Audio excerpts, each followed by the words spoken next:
Hi guys, मेरे YouTube channel में आपका हार्दिक स्वागत है। अगर आपने अभी तक चैनल को सब्सक्राइब नहीं किया हो तो देरी किस बात की, जल्दी से चैनल को सब्सक्राइब कर दीजिए। उसके बाद बेल आइकन पर प्रेस कर दीजिए और उसके बाद ऑल पर क्लिक कर दें ताकि आने वाले सभी नोटिफिकेशन आपको मिलते रहें। तो आज हम लेक्चर में स्टार्ट करने वाले हैं mechanism of concentration of the filtrate. कि फिल्ट्रेट को कंसंट्रेट करने के लिए, मतलब गाढ़ा बनाने के लिए क्या मैकेनिज्म होती है आखिर। ठीक है, तो पढ़ते हैं। देखो एनसीईआरटी क्या कहती है। एनसीईआरटी कहती है mammals have the ability to produce a concentrated urine.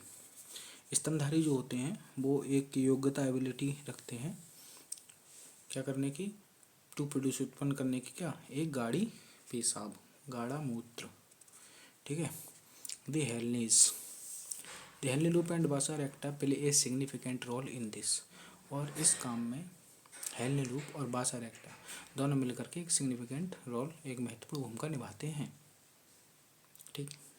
बासा रेक्टा तो समझ रहे होगे, पेरिटिबलो कैपिलरीज का वो पार्ट जो कि हेलनी लूप के चारों लिपटा हुआ है। ठीक, आगे पढ़ते हैं। The flow filtrate in the two limbs of the हेलनी loop is in opposite direction. इसमें रटने की कौन सी जरूरत है। अरे हेलनी लूप की दो जो लिम्ब थी, एक डिसेंडिंग थी एक असेंडिंग थी, तो दोनों एक दूसरे के अपोजिट थी ना। डिसेंडिंग में ऊपर से नीचे की तरफ आ रहा था फ्लड, और असेंडिंग में नीचे से ऊपर की तरफ जा रहा था। सिंपली ये देख सकते हो। देखो ये डिसेंडिंग थी, इस पर ऊपर से नीचे की तरफ जा रहा है फिल्ट्रेट, असेंडिंग में नीचे से ऊपर की तरफ जा रहा है, तो अपोजिट तो होंगे ही। ठीक, अपोजिट डायरेक्शन। ठीक है।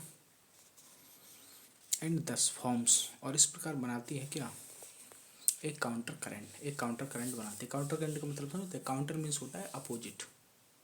तो ये अपोजिट डायरेक्शन में चल रहे हैं तो एक तरीके से अपोजिट करंट बना रहे हैं। करंट का मतलब सिंपली ये थोड़ी होता है, करंट का मतलब भाई हम दिमाग में आता है इलेक्ट्रिक करंट, है तो स्पेशली करंट तो एक कॉमन वर्ड है। अगर वाटर कहीं बह रहा तो वो वाटर करंट कह जाने लगता है, जैसे फिजिक्स में फ्लूइड मैकेनिक्स वगैरह में पढ़ा होगा। ठीक है। यहाँ हीट फ्लो होती है तो वो हीट करंट कहने लगते हैं, heat energy per unit time. ठीक है। तो यहाँ क्या हो रहा है, या फिल्ट्रेट की फ्लो हो रहा है तो फिल्ट्रेट करंट हो जाता है। तो काउंटर करंट क्यों बोल रहे हैं, क्योंकि डिसेंडिंग और असेंडिंग में एक दूसरे के अपोजिट डायरेक्शन में जा रहा है blood. The flow of blood through the two limbs, और जो ब्लड का फ्लो होता है through the two limbs of vasa रेक्टा। अब बासा रेक्टा की बात करते हैं। बासा रेक्टा क्या है, अरे भाई तो कैपिलरीज का, पेरिटिबलो कैपिलरीज का ही तो वो पार्ट है जो कि हेलनी लूप के चारों तरफ घुमा हुआ है, तो ये भी कैपिलरीज ही ना। तो उसमें क्या फ्लो हो रहा है, उसमें ब्लड फ्लो हो रहा होगा। तो the flow of the blood through the two limbs of the vasa recta is also in a counter current pattern. वो भी एक काउंटर करंट पैटर्न में होता है। इसमें कोई रटने की कौन सी बात है। देखो इस फिगर में देखा गया है। देखो ये बासा रेक्टा की देखो, हेनले लूप के असेंडिंग वाली के पास बासा रेक्टा की डिसेंडिंग वाली होगी, और हेनले लूप के डिसेंडिंग वाली के पास बासा रेक्टा की असेंडिंग वाली होगी। ऐसे मान लो, इसको ऐसे करके उठा करके ऐसे करके यहाँ रख दिया, ऐसे करके होता है ये, ऐसे करके उठा के ऐसे करके यहाँ रख दिया जाता है, इसको ऐसे उठा के इस गैप में रखा जाता है। ठीक है। अब दो काउंटर करंट हो चुकी है अब तक, ध्यान रखना। तीन काउंटर करंट होते हैं टोटल। एक तो हेलो लूप की बता दी, खुद की उसकी लिम्स में भी अपोजिट डायरेक्शन में बह रहा है फिल्ट्रेट।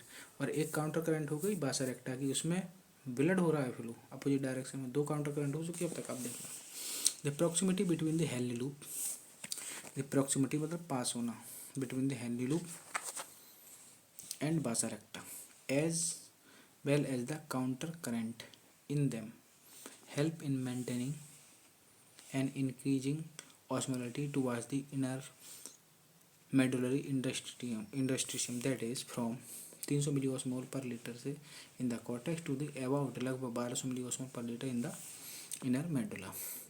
ये कहना चाह रहे हैं कि एक तो ये बात इस बात के लिए जिम्मेदार होता है कि हेनले लूप और बासा रेक्टा बहुत पास होती हैं। अभी मैंने बताया कैसे पास होती हैं, बिल्कुल पास में रखी रहती हैं। ठीक है। दूसरा क्या होता है कि इनमें जो काउंटर करंट मैकेनिज्म है, ठीक है, अपने अपनी काउंटर करंट मैकेनिज्म, एक वो और एक दूसरे की तुलना में काउंटर करंट।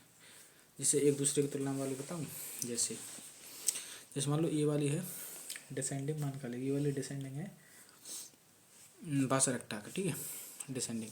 अब ये हेनले लूप के असेंडिंग के पास होगी, तो और ऐसे ही इसकी वाली बासा रेक्टा की असेंडिंग वाली, हेलो लूप की डिसेंडिंग के पास होगी। तो एक दूसरे के साथ भी तो एक तरीके से अपोजिट डायरेक्शन में होगा ही ना ये, ठीक है। यहाँ इसकी डिसेंडिंग वहाँ उसकी असेंडिंग है, और वहाँ इसकी असेंडिंग वहाँ उसकी डिसेंडिंग, तो एक दूसरे के पे तो अपोजिट डायरेक्शन में होगा इनमें फिल्ट्रेट। तो ये एक दूसरे के साथ भी काउंटर करंट होगा एक तरीके से, तो 3 प्रकार की काउंटर करंट बन जाती है।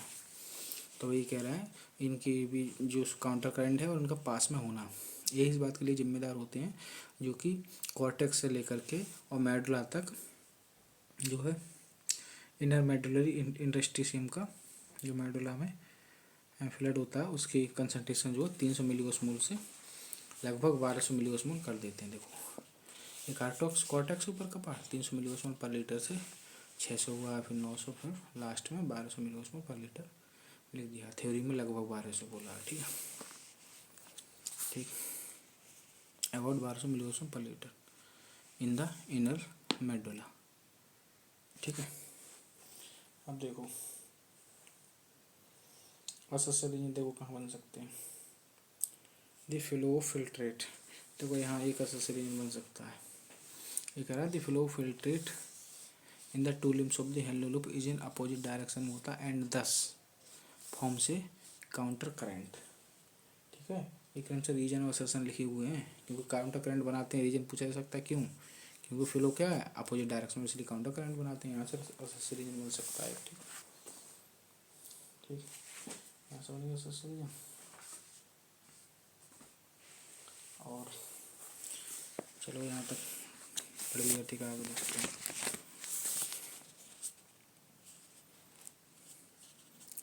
ठीक, लगभग 1200 मिलीओस्मोल पर litre in the inner medulla, ठीक है।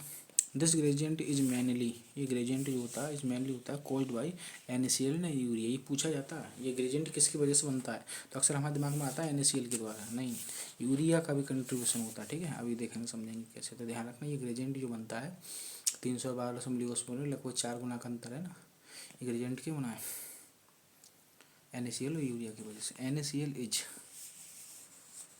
Transported by the ascending limb of the Henle loop. इसमें रटने की कौन जरूरत है, पहले ही बता चुके हैं कि हेलो लूप की असेंडिंग वाली लिम्फ जो है नमक के लिए क्या थी, इलेक्ट्रोलाइट के लिए पर में मिलती, भले ही मिनिमम होता है रिएब्जॉर्प्शन नमक का, लेकिन होता तो है यहाँ पे, ठीक है। डिसेंडिंग वाली में तो बिल्कुल ही नहीं होता, तो यहाँ से निकलता है नमक, ठीक है। Transported by the ascending limb of the Henle loop which is exchange होता है किसके साथ, with the descending loop of vasa रेक्टा। समझ में आया, क्योंकि जहाँ असेंडिंग लूप ऑफ हेनले है वहाँ पर क्या उसी के पास, देखो ये वाली असेंडिंग वाली है, इसके पास बासा रेक्टा की डिसेंडिंग वाली होगी, तो इससे देखो ये नमक निकल रहा है, इससे नमक निकल करके इसमें घुस जाएगा, देखो ये घुसता हुआ दिखाई दे रहा है। देखो इसको दूर बना के इसलिए दिखा दिया इससे समझाया जा सके। दरअसल ये हो क्या रहा है, इसकी असेंडिंग से नमक निकल रहा है और बासा रेक्टा की डिसेंडिंग घुस रहा है, देखो नमक NaCl, साफ साफ समझो, नमक में इसलिए बोल देता हूँ याद रहता है ऐसे, सादा भाषा में ब्रेन याद रखता है चीज़ों को, ठीक है, ठीक है। असेंडिंग लूप हेलो लूप से निकल जाए विच इज एक्सचेंज होता है कहाँ से, with the descending limb of vasa recta, ठीक। NaCl is returned to the interstitium. अब NaCl दोबारा से इंटरस्टिशियम में वापस कर दिया जाता है, किसके द्वारा, by the ascending portion of the vasa recta, ठीक है। अब देखो डिसेंडिंग में घुसा ऐसे फ्लो होता होता होता होता असेंडिंग से दोबारा से फिर बाहर निकल गया, देखो निकल रहा है, बस कौन रटने की जरूरत है, साफ साफ दिख रहा है, ठीक है। By the ascending portion of the vasa रेक्टा से निकल जाता है। Similarly small amount of urea, उसी प्रकार क्या होता है थोड़ी सी मात्रा में यूरिया एंटर करती है thin segment of the ascending limb of the Henle loop which is, urea कहाँ घुसती है हेलो लूप के थिन वाले सेगमेंट में, असेंडिंग के थिन वाले में, which is transported back to the interstitium by the collecting tubule. देखो इसके द्वारा यूरिया घुसी, देखो ये ascending limb of Henle loop है, इसके थिन वाले में घुसती है यूरिया, थिन वाले में यूरिया घुसी और दोबारा से ये ऐसे जा कर के बहुत सारे नेफ्रॉन कलेक्टिंग डक्ट में खुली, अब कलेक्टिंग डक्ट के नीचे वाले पोर्शन से दोबारा से यूरिया फिर इंटरस्टिशियम में निकल गई, अब फिर ऐसे ये इसमें इस प्रकार ऑस्मोलिटी मेंटेन रखती है, फिर जो है थिन वाले में फिर घुस गई, ऐसा करके ही चलता रहता है, ठीक है। इस प्रकार ये चलता रहता है। ठीक है, 3 सेगमेंट में बची और दोबारा से फिर बैक टू द इंटरस्टिशियम, किससे, कलेक्टिंग ट्यूबवेल के द्वारा। ठीक है, the above described transport of substances, ऊपर डिस्क्राइब किया गया ट्रांसपोर्ट ऑफ सब्सटेंसेज का फैसिलिटेट किया जाता है बाय द स्पेशल अरेंजमेंट के द्वारा ऑफ हेनले लूप एंड बासर recta is called the counter current mechanism. उसी को काउंटर करंट मैकेनिज्म कहते हैं। भाई वही तो बताया गया था ना, इस तरीके से अरेंज किया गया है उनको। ठीक है, अब ये स्पेशल किसकी बात चल रही पता है, यहाँ एनसीईआरटी ने डायरेक्ट बात की है तीसरे टाइप की काउंटर करंट मैकेनिज्म की। एक तो बासर एक्टा की खुद की होती है, एक हेनले लूप की खुद की होती है, और एक जो आपस में एक दूसरे से बनाते हैं ये, मतलब हेनले लूप बासर एक्टा के साथ, उसकी बात यहाँ की जा रही है। ठीक है, तो यही कह रहे हैं कि ये ट्रांसपोर्ट सब्सटेंस फैसिलिटी, क्योंकि भाई एक से दूसरे में जा रहा है, हेनले लूप के असेंडिंग में घुसा, असेंडिंग के बाद वो जो बासर रेक्टा की डिसेंडिंग में गया, फिर बासर रेक्टा की असेंडिंग के द्वारा निकल गया, तो वो आपस में पास हैं एकदम से, एक दूसरे के अपोजिट डायरेक्शन में चलना, इसी वजह से तो संभव हो पाया है। तो वही ये बोल रहे हैं कि जो सब्सटेंस का ट्रांसपोर्ट जो फैसिलिटी की हो सका है, उसकी वजह क्या है, इनके आपस में जो काउंटर करंट मैकेनिज्म बनने ही वो। ठीक है, सही है भाई, मैं बता ही चुका हूँ कि ध्यान रहे, हेनले लूप अपना काउंटर करंट अलग बनाता है एंड बासर एक्टा अपना काउंटर करंट अलग बनाता है, लेकिन मैकेनिज्म तभी बनती है जब दोनों साथ होते हैं। ठीक है, मैकेनिज्म कब तभी आया जब दोनों साथ होते हैं, ये ध्यान रखना। ठीक है, और जो है ठीक है,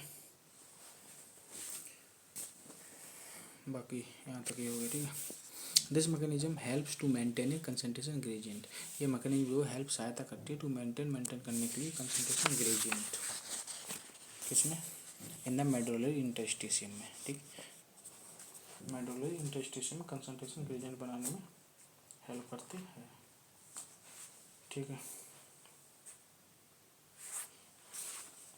presence of such interstitial gradient, इस प्रकार का इंटरस्टिशियल जो ग्रेडियंट होता है हेल्प सहायता करता है in an easy passage of water, water का इजी पासेज होता है फ्रॉम द कलेक्टिंग ट्यूबवेल से। ठीक है, easy passage of water from the collecting tubule से, thereby concentrated the filtrate, और जब पानी वहाँ से पासेज हो जाता, अच्छे से निकल जाता है, तो यूरिन क्या होती है, कंसनट्रेट हो जाती है। ठीक है, ह्यूमन किडनी कैन प्रोड्यूस करती है urine nearly 4 time concentrated than the initial filtrate form, initial filtrate form से लगभग 4 गुना ज़्यादा कंसनट्रेटेड बनाती है। ठीक है, उससे आप उसी से ध्यान रख सकते हैं क्योंकि उसी से रिलेटेड है, क्योंकि 300 मिली ऑस्मोल पर लीटर से लगभग 1200 मिली ऑस्मोल पर लीटर हो जाती है, दैट इज लगभग टर्म यहाँ भी लग गया, तो वही इसलिए लगभग 4 गुना बोल देते। ठीक है, सही है, तो ये हो गया आपका जो है, ये आपका हो गया mechanism of concentration of the filtrate, कि आखिर क्या मैकेनिज्म रहती है फिल्ट्रेट करने के ऊपर। ठीक है, ये सब हो गया। अब फिगर को आप अगर देखना चाहो तो एक बार देख सकते हैं और डिटेल में, वैसे तो सब वही चीज़ हैं जो साथ के साथ में बताते चला गया। ठीक है, जो ये सब है अफरेंट आर्टिकल है, ये अफरेंट आर्टिकल है सिंपली, अब हम कमसूलन ग्लोमेरुलस अंदर होता था। ठीक है, ये सब मैंने NaCl का और इसका बता ही दिया है, इसका तो पता ही है, डिसेंडिंग वाली पानी के लिए परमेबल होती है।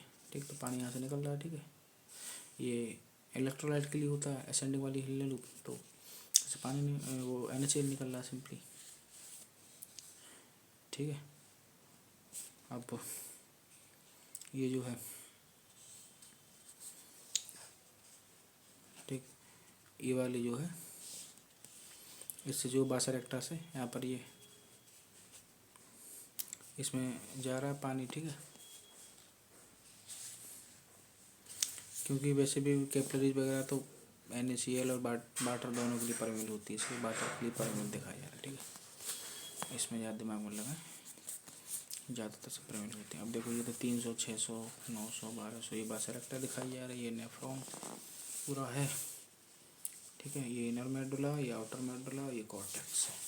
इनर मेडुला में कितना होगा ये ध्यान रखना, पूछा जा सकता है फिगर से क्वेश्चन। इनर मेडुला में 900 से 1200 है। ठीक है, देखो इनर मेडुला में कितना है 900 से 1200 और आउटर मेडुला में 600 है। ठीक है, और कॉर्टेक्स में कितना 300।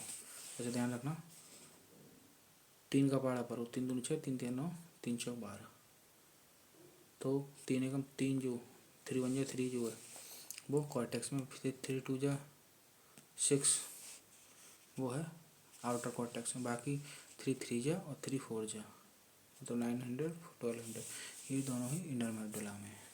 ठीक है, तो फिगर से थ्योरी में क्वेश्चन बना के पूछा जा सकता है। ठीक है, अब NaCl का तो बता ही दिया था इस वाले का। ठीक है, इस वाले का NaCl का जो NaCl है लूप के असेंडिंग से निकला। ठीक है, असेंडिंग से निकलेगा वो बासेरेक्टा के डिसेंडिंग में एंटर करेगा, क्योंकि हेलो लूप के असेंडिंग के पास बासेरेक्टा की डिसेंडिंग होती है। एंड फिर जब बासेरेक्टा की डिसेंडिंग में जो एंटर किया फिर वह बासेरेक्टा की असेंडिंग से निकलेगा। देखो ये निकल रहा है, ये मैंने बताया ही था सब। ठीक है, हाँ ये वाला निकल रहा निकलेगा, कुल मिलाकर निकलता असेंडिंग से ही है NaCl, चाहे हेलो लूप हो या बासेरेक्टा। ठीक है, ऐसे याद रख सकते हैं, इसकी असेंडिंग से निकल रहा है, इसके असेंडिंग से निकल रहा है, पूछा जा सकता है ट्विस्ट करके क्वेश्चन क्या है। लेकिन जब चीज़ पता है तो कोई भी कुछ ना पूछ लेगा, बता ही दोगे। ठीक है, बता ही दोगे क्वेश्चन तो।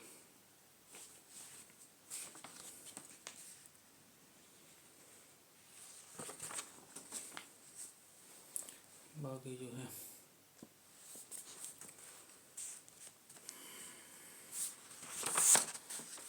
ठीक, इतना हो गया। ठीक है, तो कुछ एक्स्ट्रा पॉइंट लिखने का देख लो। एक्स्ट्रा क्या इसी से रिलेटेड है, थोड़ा सा बस मेडुला से इनर जो फ्लो होता है उसकी डायरेक्शन, मेडुला से इनर माइनर कैलिक्स, फिर मेजर कैलिक्स, फिर इनर पेल्विस। ठीक है, इनर पेल्विस। ठीक, फिर यूरेटर, फिर यूरिनरी ब्लैडर, फिर यूरेथ्रा, सब डायरेक्शन है भाई। CMCR मैंने बताया था बस उसी तरीके से NCERT के अकॉर्डिंग ध्यान रखना CMCR पे कोई बात। ठीक है, हेलो लूप में बासेरेक्टा का पास पास होना। एंड भाई मैंने हिंदी भाषा में लिख दिया बिल्कुल जो मैंने अभी पढ़ाया था। एंड काउंटर करंट दोनों का अपने अपने पैटर्न वाला, दोनों ही चीज़ों इनर मेडुला की तरफ जाने पर बढ़ती हुई ऑस्मोलैरिटी को मेंटेन करती है। ठीक है, हेलो लूप के असेंडिंग वाली बासेरेक्टा की डिसेंडिंग वाली के समीपस्थ होती है एंड वाइस वर्सा, समझिएगा वाइस वर्सा का मतलब होता है असेंडिंग के बाद डिसेंडिंग, इसी प्रकार डिसेंडिंग के बाद असेंडिंग। ठीक है, 300 से लगभग 1200 मोल का जो डिफरेंस है ये मेनली नमक एंड यूरिया के कारण आया। सब हिंदी भाषा में लिख दिया हुआ सब भाई है। ठीक है, नमक हेलो लूप के असेंडिंग से बाहर निकलता है, बता ही दिया ये तो। ठीक है, क्योंकि जबकि सेम यूरिया इसी असेंडिंग के पतले वाले सेगमेंट में अंदर प्रवेश कर जाती है एंड कलेक्टिंग ट्यूबुल के द्वारा फिर से मेडुला में बाहर निकल आती है। सिंपल। ठीक है, ये थोड़ा सा अलग से ध्यान रखना चाहूँगा। मतलब ketone bodies universal proportional to urea direct proportional भूख हड़ताल, अगर कोई हंगर स्ट्राइक पे होता है तो कीटन बॉडीज बन जाती हैं, ऐसे चेक किया जाता है। ठीक है, कीटन बॉडी ये सब होती हैं एसीटोन, एसिटिक एसिड, NCERT बाहर है, याद रखना चाहूँगा। Acetone, एस्टोएसिटिक acid, acetone, acetoacetic acid और बीटा हाइड्रोक्सी ब्यूटारिक एसिड। एक का रिदम से अगर बना लो तो याद भी रह सकता है। देखो acetone, acetoacetic acid, beta hydroxy butyric acid, तीनों होते हैं कीटोन बॉडी। ठीक है,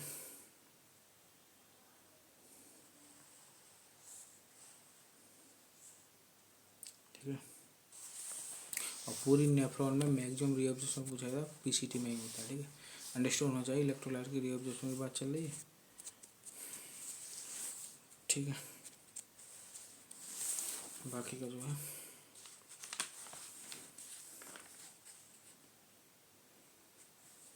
रेगुलेशन पढ़ लेते हैं। ठीक है,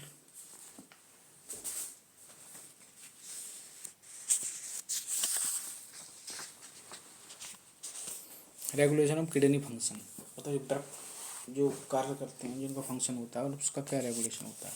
जो the functioning of the kidney is efficiently monitored, functioning of the kidney, kidney का जो फंक्शन जो है इज एफिशिएंटली प्रभावी रूप से मॉनिटर किया जाता है एंड रेगुलेटेड किया जाता है भाई दी हार्मोनल फीडबैक मैकेनिज्म द्वारा।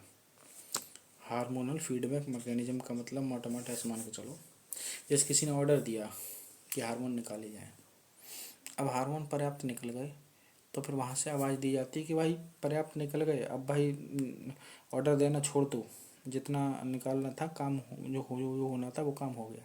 उसी तरीके से प्रोसेस है। जैसे मान लो किसी फैक्ट्री वगैरह में एक सीक्वेंस होता है कि बड़ा वाला अधिकारी अपने से छोटे वाले को ऑर्डर देता है, उससे छोटे वाला उससे छोटे वाले को ऑर्डर देता है कि ये काम करो, ठीक है।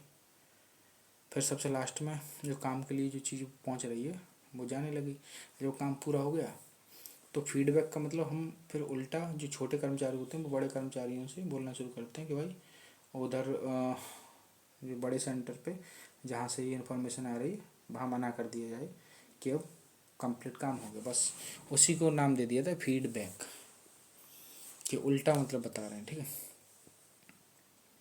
समझ लो, अभी आप समझ जाओगे कैसा क्या है,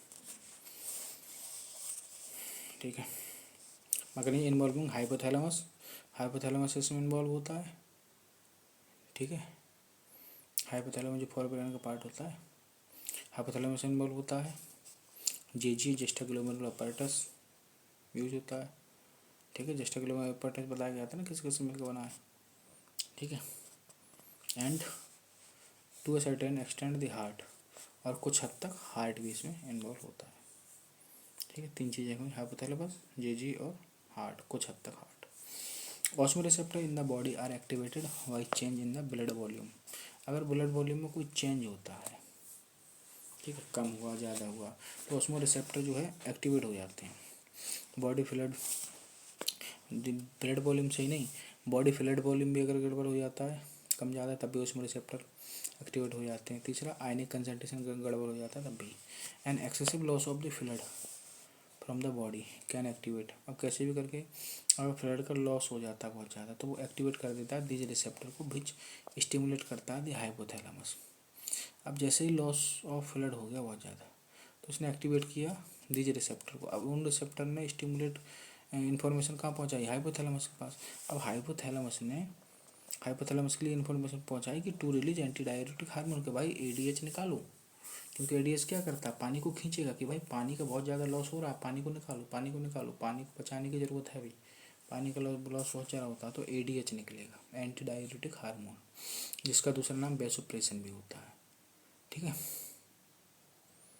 ठीक, एंटी डायरेटिक हार्मोन नाम इसी वजह से पड़ा क्योंकि यूरिसिस होने को मतलब बहुत ज़्यादा वाटर उसमें जा रहा है उसको जो उसको जाने को रोकता है। वैसोप्रेसिन ये ब्लड वेसल को कॉन्स्ट्रक्ट करके ब्लड प्रेशर को बढ़ाता है, इसलिए वैसोप्रेसिन भी बोलते हैं। फ्रॉम द न्यूरोहाइपोफाइसिस, न्यूरोहाइपोफाइसिस से निकलता है, ठीक है। पोस्टीरियर पिट्यूटरी से निकलवाता है हाइपोथैलेमस, ठीक है। अब एडीएच फैसिलिटेट वाटर रीअब्जॉर्प्शन, अब एडीएच ने वाटर रीअब्जॉर्प्शन कराया from the latter parts of the tubule, tubule के लेटर पार्ट से। स्पेशली इनका जो है मेन मकसद जो है जो चल रहा है वो डीसीटी की तरफ ये कहना चाह रहे हैं, ठीक है। मेन इनका मतलब कहना चाह रहे हैं डीसीटी की तरफ, ठीक है। इधर से क्या बनाता है एक्वापोरिन वगैरह बना देता है तो वहाँ से वाटर निकलवाता है, ठीक है, ठीक है।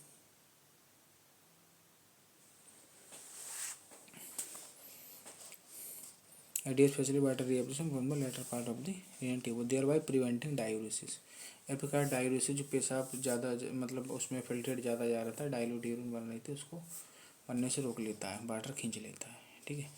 And increase is body flood volume can switch off the osmo receptor, अब क्या हुआ, अब जब खुद ही सोचो कि जब वहाँ से पानी खींच लिएगा पेशाब से, पानी पेशाब से खींच लिएगा तो खून में बढ़ जाएगा, ब्लड में बढ़ जाएगा, अब ब्लड में बढ़ जाएगा तो बीपी बढ़ जाएगा, ब्लड प्रेशर बढ़ जाएगा। अब ब्लड प्रेशर जब बढ़ेगा, बढ़ने का मतलब ये नहीं कि हद से ज़्यादा हो जाए, बढ़ने का मतलब ये था जो कम हो गया था वो बढ़ करके मेंटेन हो जाएगा, तो जैसे मेंटेन हो गया तो ऑस्मो रिसेप्टर को स्विच ऑफ कर दिया गया।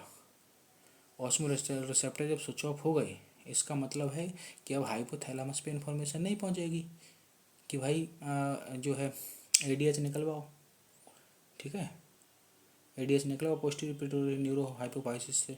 तो इस यही फीडबैक है, ठीक है। जब इंक्रीज इन बॉडी फ्लूइड पर्याप्त मात्रा में जो बढ़ना था बढ़ गया तो उसमें रिसेप्टर ऑफ हो जाते हैं एंड सप्रेस कर देता है the ADH release to complete the feedback. समझ में आया, यही फीडबैक है। ADH can also affect the kidney function. ADH जो होता है किडनी फंक्शन को भी अफेक्ट करता है by its constrictory affect on blood vessel, क्योंकि उसका दूसरा नाम क्या है, vasopressin. Vaso means blood vessels, pressin means press करके। तो जब ब्लड वेसल को ऐसे करके दबा देगा तो खुद ही सोचो, एक तो वहाँ भी क्या हो जाएगा, जब कॉन्स्ट्रिक्टरी इफेक्ट उसको संकुचित करेगा, उसको दबा देगा, तो वहाँ से भी असर डालेगा by the constrictory effect on the blood vessel, ठीक है।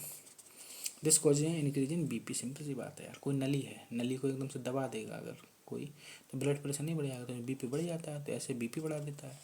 एन इंक्रीज इन बीपी, अब ब्लड प्रेशर जब बढ़ जाता है can increase the glomerular blood flow और जीएफआर ग्लोमेरुलर फिल्ट्रेशन रेट, जो चलनी में मतलब जो ग्लोमेरुलर बोमेन कैप्सूल में छन रहा था, खून छन रहा था, वो खून के छनने की दर बढ़ जाएगी, तेज़ी से छनेगा। अरे खुद ही सोचो, जैसे मान लो ये चलनी लगा दी है और एक ट्यूब है, अब ट्यूब में चलनी जोड़ दी है, अब ट्यूब को अगर हम दबा दें तो एकदम से प्रेशर के साथ जाएगा, एकदम से चलनी में जो है जो भी फ्लड होगा प्रेशर के साथ जाएगा, तेज़ी से छनेगा। इमेजिन कर पा रहे हो, तो वो तेज़ी से छनेगा, ठीक है, तेज़ी से छनेगा। तो इसका मतलब क्या, तेज़ी से छनेगा तो जीएफआर ग्लोमेरुलर फिल्ट्रेशन रेट, तो फिल्ट्रेट हो रहा है उसका रेट बढ़ जाएगा, दर बढ़ जाएगी, मतलब तेज़ी से छनेगा। तो कब हुआ है, क्योंकि बीपी बढ़ गया है, ठीक है, दबाने से उसको, ठीक है। ऐसा समझ सकते हो सिंपली कि जैसे ये इस तरीके से नली आ रही है, ठीक है, और इस तरीके से ये कीप है, ठीक है, इस तरीके से कीप है। ऐसे मान लो छाना जा रहा है कोई चीज़, ठीक है, ऐसे छानी जा रही है। अब जब इसमें एकदम से ब्लड प्रेशर बहुत, बीपी बहुत तेज़ी से आएगा, एकदम से तेज़ी से आएगा, तो तेज़ी से इस पर धार पड़ेगी ना, ये छलनी है, मान लो ये छेद है, तो तेज़ी से छनेगा ना, तो यहाँ पर ये बहुत तेज़ी से निकले ना, तो ग्लोमेरुलर फिल्ट्रेशन रेट ज़्यादा हो जाएगा ना, सिंपल सी बात,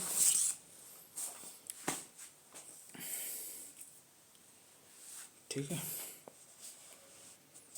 तो ये हो गया, this cause increase in the blood pressure increase in blood pressure can increase the glomerular blood flow and thereby the GFR. Simple सी बात है, यही तो है, जीएफआर का फुल फॉर्म भी तो ग्लोमेरुलर फिल्ट्रेशन रेट होता है। ब्लड फ्लो बढ़ा देगा तो इसमें जीएफआर बढ़ जाएगा, सिंपल सी बात है, ठीक है। तो इस तरीके से ये भी जो भी फ्लड होगा, जो भी पानी वगैरह होगा, इस तरीके से, पानी का तो मैंने एग्जाम्पल लेकर बताया था, ठीक है। अब देखो, JGA plays a complex regulatory role. Juxta glomerular apparatus जो होता है, ये भी कॉम्प्लेक्स रेगुलेटरी रोल खेलता है, ठीक है। ये भी जो है एक कॉम्प्लेक्स ही रेगुलेटरी रोल खेलता है। इससे पहले देखो समझना चाहो तो देखो,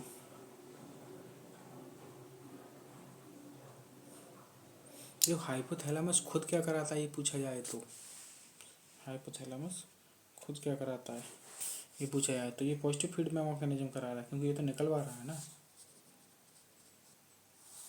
ठीक है। और हाइपोथैलेमस यूज हो रहा है तो न्यूरल फीडबैक मैकेनिज्म भी यूज होगा, ये भी बोल सकते हैं, ठीक है। एक्सटेंड का मतलब तो समझते हो, दर, कुछ हद तक या हद दर, ठीक है। बाकी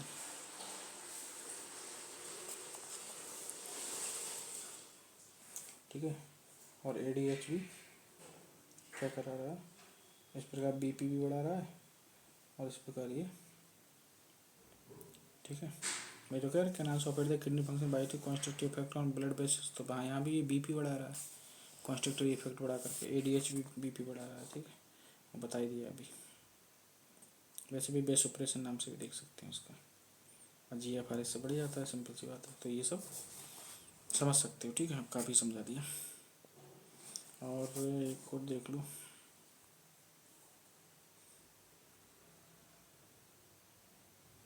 ठीक है। इस प्रकार ये हो जाता है। बाकी आगे देखते हैं।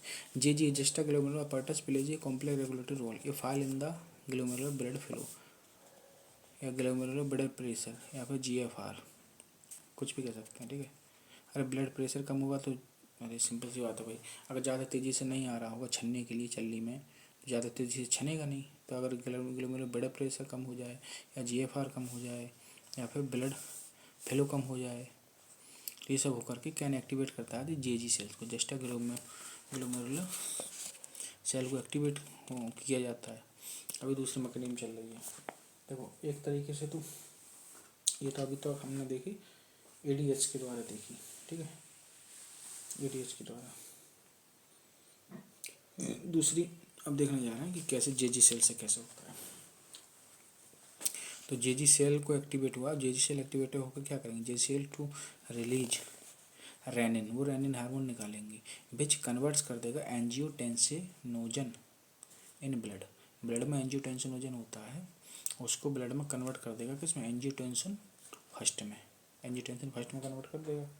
अब एंजियोटेंसिन फर्स्ट में कन्वर्ट हो गया and further to angiotensin second, उसके बाद एंजियोटेंसिन सेकंड में कन्वर्ट कर देगा। पहले एंजियोटेंसिन नोजन को एंजियोटेंसिन, क्योंकि ओजन वर्ड यहाँ भी लग जाता है प्रो, ठीक है, प्रो वर्ड इस तरीके से लग जाता है, तो वो जो होते हैं इनएक्टिव फॉर्म होती है। तो पहले तो इसको एक्टिव फॉर्म में एंजियोटेंसिन फर्स्ट में बदला, फिर एंजियोटेंसिन सेकंड में बदल दिया, ठीक है। तो इस तरीके से अभी मैं आपको ग्राफ भी दिखा दे रहा हूँ, ठीक है, मतलब फ्लो चार्ट एक तरीके से, ठीक है। जैसे ये एंजियोटेंसिनोजन को रेनिन ने बदल दिया। एंजियोटेंसिनोजन कहाँ था, ये लिवर से आया दरअसल, ठीक है। इसको ये लिवर से आया, ये नहीं ज़्यादा पूछा जाएगा आपको, जो NCERT में दिया वही पूछा जाएगा, सिर्फ ये आप रखना, याद रखना चाहें तो रख लो। उसको रेनिन ने बदल दिया एंजियोटेंसिन फर्स्ट में। एंजियोटेंसिन फर्स्ट को एंजियोटेंसिन सेकंड में बदला किसने, ACE होता है angiotensin converting enzyme, angiotensinogen first converting enzyme, ठीक है, ठीक है। अब NCERT के अकॉर्डिंग तो ये है कि रेनिन ही इसी में बदल रहा है, क्योंकि उसने एक साथ ही बोल दिया ना कि पहले फर्स्ट में बदलता है फिर सेकंड में, जैसे NCERT कहती है वैसे मानो। ये एक पावरफुल वैसो कंस्ट्रक्टर होता है एंजियोटेंसिन सेकंड, एकदम से तेज़ी से नली को दबाता है। तो सिंपल सी बात है, एक तो ये डायरेक्ट ब्लड प्रेशर को बढ़ा रहा होगा, क्योंकि वैसो कंस्ट्रक्टर होता है, सिंपल सी बात है, ठीक है। एक तो डायरेक्ट बढ़ा रहा होगा। अब देखो, अब आ जाते हैं अपनी थ्योरी पे। चंद्र एंजियोटेंसिन सेकंड खुद ही बोल रही है NCERT भी इस बात को, being a powerful vasoconstrictor, vaso मतलब ब्लड वेसल, कॉन्स्ट्रक्टर मतलब संकुचित करा, संकुचित कर देंगे किसी नली को तो ब्लड प्रेशर बढ़ जाएगा। फील करो यार, हटने की कौन जरूरत है। अब जैसे BP बढ़ जाएगा एकदम से, तो increase the glomerular blood pressure, तो ग्लोमेरुलर ब्लड प्रेशर भी बढ़ जाएगा उसी तरीके से, ठीक है भाई। मैंने इसको देखो बाइफरकेट करके ये लिख रहा है, BP बढ़ाएगा and thereby increase GFR, ठीक है। ये एरो बताता है ऊपर की तरफ इंक्रीज, ठीक है। बीइंग पावरफुल वैसो कंस्ट्रक्टर, ठीक है, निकिता किलोमीटर blood pressure and thereby GFR बढ़ाती है। Angiotensin second also activate the adrenal cortex. अब ये किडनी पर जो उपस्थित एड्रेनल ग्लैंड होते हैं उसे दो पार्ट होते हैं, एड्रेनल मेडुला और एड्रेनल कॉर्टेक्स, ठीक है। एड्रेनल कॉर्टेक्स बाहर का पार्ट होता है, उसको एक्टिवेट करता है जाकर के एंजियोटेंसिन सेकंड। अब देखो दूसरा काम इसका देखो, एंड एड्रेनल कॉर्टेक्स के पास गया, एक तो खुद ही बढ़ा दिया एकदम से, अभी इसको चैन नहीं मिला, अभी ये फिर गया एड्रेनल कॉर्टेक्स के पास टू रिलीज, और वहाँ से क्या निकला हुआ, एल्डोस्टेरोन हार्मोन, जिसको सॉल्ट रिटेनिंग हार्मोन भी बोलते हैं। जैसा कि इसका नाम वैसा ही काम है, सॉल्ट रिटेनिंग हार्मोन क्यों बोलते हैं, क्योंकि ये एल्डोस्टेरोन कोजिस करता है reabsorption of sodium and water from distal part of the tubule. दरअसल ये DCT वगैरह पे काम करता है, वहाँ सोडियम निकलवाएगा। अब अपने दिमाग से सोचो, अगर नमक कहीं से हम खींच लें तो नमक के साथ साथ पानी तो खुद ही खींचा चला आएगा ना। अरे जैसे ऐसा ध्यान रखो, अगर तुम पानी नमक खा लेते हो तो तुम प्यास लगती है ना, तो पानी को खुद ही खींचेगा एकदम से, कंसंट्रेशन ग्रेडियंट की वजह से कह सकते हो, ठीक है। अब सोडियम खींचेगा तो पानी भी खींच जाएगा साथ में। This also leads to an increase in blood pressure. अब भैया पानी बढ़ गया खून में, तो बीपी नहीं बढ़ जाएगा, ब्लड प्रेशर बढ़ जाता है, जीएफआर बढ़ जाता है। तो एक तो इस तरीके से इसने बढ़वा दिया। देखो दूसरा मैंने, दूसरा इसका एंजियोटेंसिन सेकंड का दूसरा काम, एसी के पास गया कि एसी क्या एड्रेनल कॉर्टेक्स के पास गया, सो एंडोस्टेरोन निकलवाया और वहाँ से जाकर के वहाँ से इसने बीपी बढ़वाया, फिर जीएफआर बढ़वा दिया, यहाँ से भी बढ़वा दिया, यहाँ से भी कर दिया। ठीक है, ठीक है, कोई रीअब्जॉर्प्शन ऑफ सोडियम सैचुरेटेड की सब होगा। ठीक है, this complex mechanism is generally known as, इसको बोलते हैं रेनिन एंजियोटेंसिन मैकेनिज्म। जितना एंजाइटी रहती है आप उतना ही करो, ज़्यादा रास वास का चक्कर में पड़ो। वैसे रास बोलते हैं पूरा, रास मतलब RAAS, renin angiotensinogen aldosterone system. ठीक है, रास, वैसे रेनिन एंजियोटेंसिन मैकेनिज्म बोल सकते हैं इसको। ठीक है, आगे an increase in blood flow to the atria. ठीक है, देखो अभी देखो इसको और मैं उसको बता देता हूँ। रास को मतलब सेकंड प्रायोरिटी देते हैं ना। ठीक है,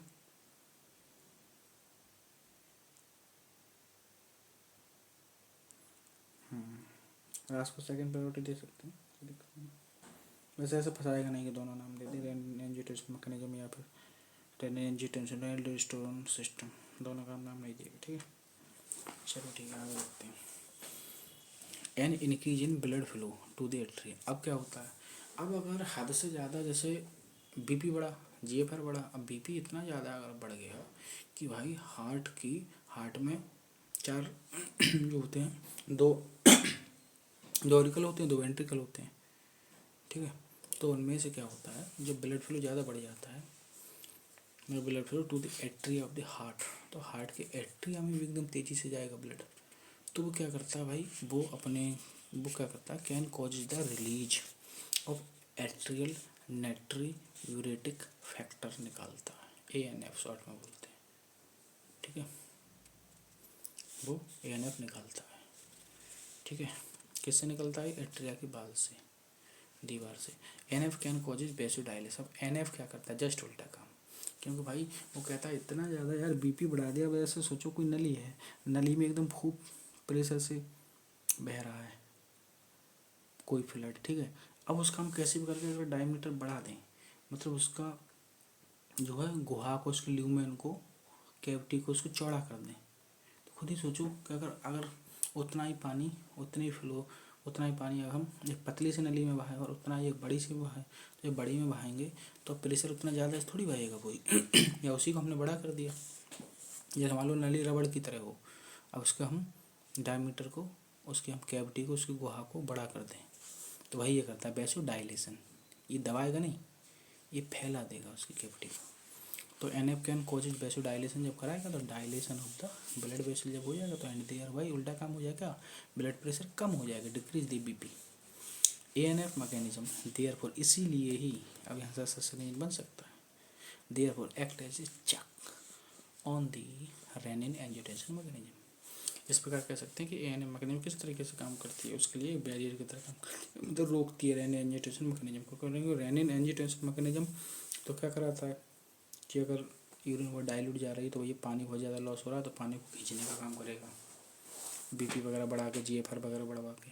ये क्या करेगा, ये बीपी वगैरह को कम करेगा, GFR को कम करेगा, उस तरीके से वो ज़्यादा ही अगर बढ़ जाए तो उसको नॉर्मल कर देगा। तो ये सब सिस्टम मिल करके कुल मिला करके मेंटेन करते हैं कि बहुत ज़्यादा ना बहुत ज़्यादा यूरिन जाए और ना ऐसा हो कि बीपी बहुत ज़्यादा बढ़ जाए, तो मेंटेन कर लेते हैं। ठीक है, सिंपल सी बात है, चूँकि NF जो है बीपी को डिक्रीज कर रहा है, बट रेनिन एंजियोटेंसिनोजन जो बीपी को इंक्रीज कर रहे हैं, तो क्या करेगा, उसको उल्टा ही काम करेगा सिंपल सी बात है। ठीक है, ये हो गया इतना।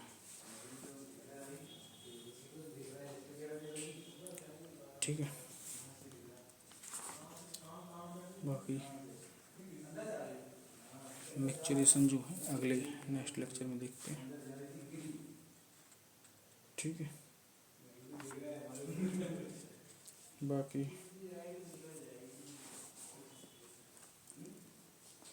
एडीएच का भी ये देखो मैंने बता दिया। एडीएच का बाई कंस्ट्रक्टर इफेक्ट द्वारा क्या करता है, बीपी को बढ़ाएगा तो कहने कि जीएफआर को बढ़ा देगा, ठीक है।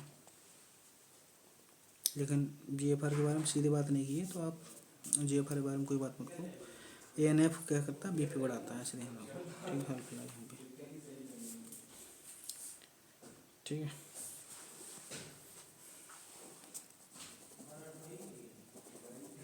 ठीक, क्योंकि और भी कुछ फैक्टर होते हैं, जितना एनसीईआरटी में दिया उतना ही पूछे, ज़्यादा नहीं, ठीक है। इसका मतलब कह सकते हैं कि एएनएफ जो है रेनिन, एल्डोस्टेरोन और एडीएच तीनों का अपोज में काम करता है, अगर ब्लड प्रेशर के एस्पेक्ट में देखा जाए तो, क्योंकि एएनएफ घटा रहा है और बाकी रेनिन, एल्डोस्टेरोन, एडीएच, ठीक है, बढ़ाते हैं, ठीक है। अब एट्रियल वाल्व से एएनएफ क्यों निकलता है, उसका रीजन समझ लें। एट्रियल वाल्व पर जैसे ही बढ़ा प्रेशर तो एट्रियल वाल्व से निकाल दिया अपना एएनएफ, बात खत्म,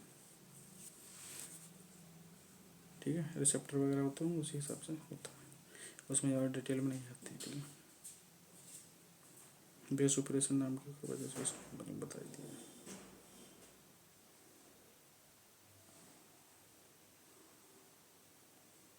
ठीक है।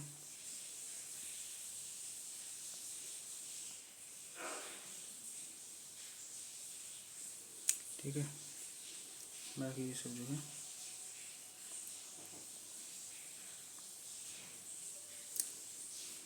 और जस्टाक्युलोमिनस सेल से, जेजी सेल से रेनिन भी निकलता है हार्मोन, और एर्थोपोइसिस में निकलता है, ये भी याद करना, ठीक है। रेनिन और एर्थोपोइसिस दोनों जो है, एर्थोपोइसिस हार्मोन होता है ना आरबीसी को फॉर्मेशन कराने वाला, वो भी जस्टाक्युलोमिनस सेल से निकलता है, ठीक है।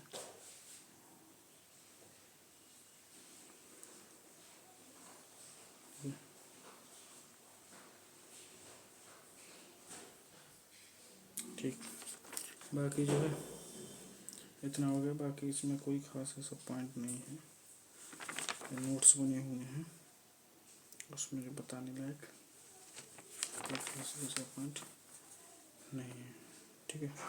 अब मैक्चुरेशन अगले में देखते हैं, फिर मैक्चुरेशन के बाद role of other in excretion देखेंगे, फिर डिसऑर्डर है, डिसऑर्डर के बाद ये चैप्टर ख़त्म हो जाएगा, ठीक है। अगर वीडियो अच्छी लगी तो वीडियो को लाइक करें, कमेंट करें, शेयर करें ज़्यादा से ज़्यादा फ्रेंड के साथ, ताकि सभी को उस वीडियो का फ़ायदा मिल सके। और अब जो है वीडियो में क्लियरिटी भी काफ़ी अच्छी आने लगी है, क्योंकि मैं बुक दूसरी यूज़ करने लगा हूँ, ठीक है। समझा आपको वहाँ से दिया करूँगा, पढ़ाई यहाँ से दिया करूँगा, ठीक है। बाकी वीडियो देखने के लिए बहुत बहुत धन्यवाद, बने रहिए।